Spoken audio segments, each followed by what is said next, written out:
Declining natural vegetation and wild life. Natural vegetation और wild life का धीरे धीरे जो है डिक्लाइन करना। ठीक है, तो इसके लिए बहुत सारे जो है ह्यूमन फैक्टर्स है या ह्यूमन एक्टिविटीज़ जो है वो रिस्पॉन्सिबल है। सबसे पहली एक्टिविटीज़ जो हमारी डिफॉरेस्टेशन, पेड़ों को जो है इतना जो है काट डाल रहे हैं, तो सबसे पहला रीज़न हमारा डिफॉरेस्टेशन है। और बहुत सारी इंडस्ट्रियां जो हैं ये जो वो सिर्फ पेड़ों से ही चल रही, डिफॉरेस्टेशन से ही चल रही, लकड़ियों के काम से ही चल रही, बहुत सारी इंडस्ट्रीज हैं। तो ये जो है एक बहुत बड़ा लॉस है, जंगलों का लॉस जो है वो बहुत नुकसानदायक है वाइल्ड लाइफ के लिए भी और ह्यूमन बींग्स के लिए भी। ठीक है, बहुत ही नुकसानदायक चीज़ है। अब और बाकी और भी फैक्टर्स जैसे कि हमारा कंस्ट्रक्शन, कंस्ट्रक्शन एक्टिविटी। ठीक है, कंस्ट्रक्शन हम लोग कर रहे हैं, पेड़ काट काट के जो है कंस्ट्रक्शन का काम चालू कर दे रहे हैं। ठीक है, ओवर ग्रेजिंग, जो घास वगैरह है उसको जो है जानवर लोग जाके एकदम खा डाल रहे हैं। फिर है डेवलपमेंट प्रोजेक्ट।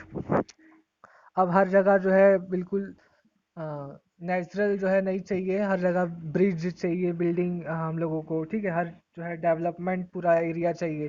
तो ये जो है इससे हमारा जो इकोसिस्टम, सॉरी, इन्वायरमेंट जो है वो थोड़ा सा डेंजर में आ रहा है। ठीक है, माइनिंग, खुदाई वगैरह चालू है अंदर से जो है मिनरल्स निकालने के लिए। फिर है एग्रीकल्चर। अब जैसे पॉपुलेशन बढ़ेगा वैसे जो है फूड की मांग भी बढ़ेगी, इस वजह से एग्रीकल्चर जो है, एग्रीकल्चर के लिए एक रीज़न है। आगे आता है हमारा इंडस्ट्रियलाइजेशन। अभी इंडस्ट्रीज़ के बारे में बात हुई कि इंडस्ट्रीज़ के लिए पेड़ों को काटा जाता है और इंडस्ट्रीज़ वजह से हमारा इन्वायरमेंट ख़राब हो रहा है। ठीक है, अर्बनाइजेशन, अर्बनाइजेशन की जैसे हमारा जंगलों को काट के घर बनाना और स्कूल बनाना, हॉस्पिटल्स बनाना। ठीक है, ये सारी चीज़ें। अब बहुत सारे जो है ये सब हमारे ह्यूमन फैक्टर्स हैं। अच्छा, बहुत सारे जो है नेचुरल फैक्टर्स भी हैं, जैसे कि आ गई हमारा बाढ़ आ गई। ठीक है, कभी जंगलों में आग लग गई और अर्थक्वेक आ गया। तो ये सारे रीज़न भी हैं जो है नेचुरल वेजिटेशन और वाइल्ड लाइफ को जो है खतरे में डालने के लिए। ठीक है, आगे हमारा अगला टॉपिक है need of conservation of flora and fauna. अब फ्लोरा और फाउना को कंजर्व करने की ज़रूरतें हैं, अब हम लोगों को पड़ रही है। ठीक है, there is an urgent need to conserve the flora and fauna. अब फ्लोरा और फाउना को जो है कंजर्व करने की बहुत ज़्यादा ज़रूरत पड़ चुकी है। ठीक है, फ्लोरा फाउना मतलब नेचुरल वेजिटेशन, पेड़ पौधे और वाइल्ड लाइफ। ठीक है, they play an essential role to support the ecosystem, क्योंकि ये जो है बहुत ही महत्वपूर्ण भूमि निभाते हैं हमारे इकोसिस्टम को सपोर्ट करने के लिए। Forest are home for wild life. अब जंगल जो है हमारा वाइल्ड लाइफ का घर है। It must to protect the forest, और क्योंकि ये बहुत ही ज़रूरी है कि जंगल को बचाया जाए, the government of India has taken several step for the conservation of flora and fauna. अब इंडिया की गवर्नमेंट ने बहुत सारे सेवरल स्टेप्स जो है वो टेकअप किए हैं फ्लोरा और फाउना को कंजर्व करने के लिए। Hunting is now banned, but people kill the wildlife for economic gain, that is called poaching. Hunting जो है अब हम यहाँ पर जो है गवर्नमेंट ने बैन कर दिया, लेकिन फिर भी जो है बदमाश लोग वाइल्ड लाइफ को जो है हंटिंग करते हैं अपने इकोनॉमिक, अपने गेन के लिए। ठीक है, पैसों के लिए जो है वाइल्ड लाइफ को हंटिंग करते हैं, जिसको पोचिंग कहा जाता है। The animal are killed for the trade, for their hides, nails, teeth, horn, tusk, hair etcetera.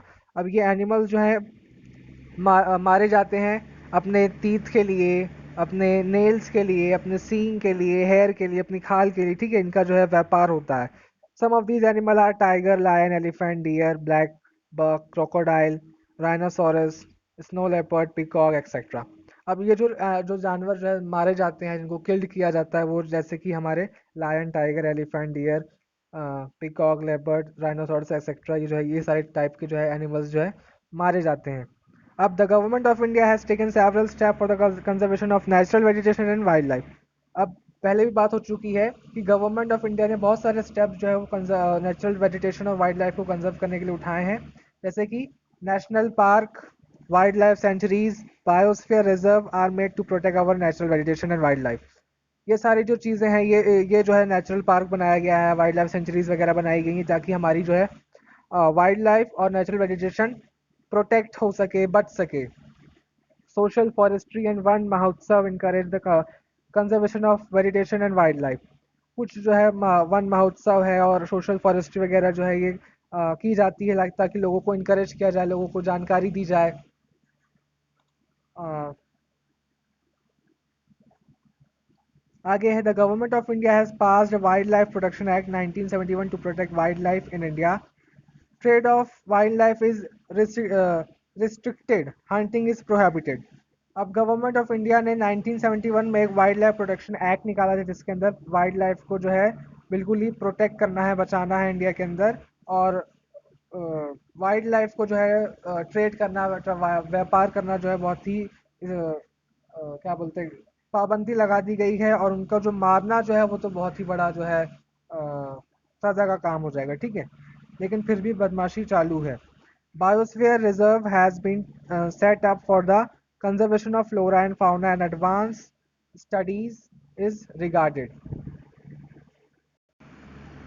Flora और फाउना को कंजर्व करने के लिए बायोस्फीयर रिजर्व जो है सेटअप किया गया है, क्योंकि एडवांस स्टडी जो है बहुत ही ज़रूरी हो चुकी है, ठीक है। People must well aware of the significance of flora and fauna. लोगों को एकदम जानने की ज़रूरत पड़ चुकी है कि फ्लोरा फाउना के इंपॉर्टेंस को जाने, ठीक है। Chipko movement is the people's programme for conserve the forest. Chipko movement हम लोगों ने पढ़ा है, सुना है। तो ये जो है लोगों के द्वारा चलाया गया था फॉरेस्ट को बचाने के लिए, ठीक है। Media people must come forward for the protection of flora and fauna. Media को, पीपल्स को, लोगों को आगे आना चाहिए फ्लोरा और फाउना को प्रोटेक्ट करने के लिए, ठीक है। Special project like the project tiger, project rhino and project elephant have been taken to upward conservation of the species. Project tiger, project rhino, project elephant, ये सारे जो है स्टेप्स जो है टेकअप करना चाहिए इनको कंजर्व करने के लिए, सारी स्पेसीज को। Conservation of forest and wild life is the fundamental duty of every citizen.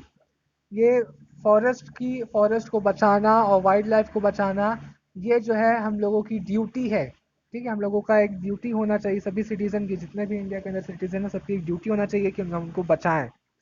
It is mention in the constitution of India also. और ये हमारे इंडिया के कॉन्स्टिट्यूशन में भी मैंशन किया गया है। It is a fundamental duty of every citizen to conserve the natural heritage of India. और ये जो है हम सभी इंडिया के सिटीजन की ये फंडामेंटल ड्यूटी है कि इंडिया की अ, अ, संपत्ति को बचाएं, ठीक है, कंजर्व करके रखें। At the school level student should be encourage from the eco club, organise debate, hold poster making competition and field trip to national park etcetera. School level पर बच्चों को जो है इनकरेज किया जाए इको क्लब के बारे में, कुछ डिबेट्स वगैरह हो इन टॉपिक पर, पोस्टर वगैरह, चार्ट पेपर वगैरह बनाए जाएं, ठीक है। ताकि उनको ये सब चीज़ों के बारे में पता चल सके। Student should be actively involve in the plantation programme. Students को जो है बिल्कुल इन्वॉल्व करके रखें प्लांट उगाने वगैरह में, ठीक है। It will be create awareness among them about the environment and conservation of life. जिससे कि ये जो है इनको जानकारी होगी स्टूडेंट्स को कि इन्वायरमेंट के अंदर नेचुरल वेजिटेशन का और वाइल्ड लाइफ का कितनी ज़रूरत है, कितना इनका इम्पोर्टेंस है, ठीक है। इनको कंजर्व करना कितना ज़रूरी है। तो इसी के साथ हमारा चैप्टर जो है ख़त्म होता है। आगे हम लोग करेंगे एक्सरसाइज, ओके।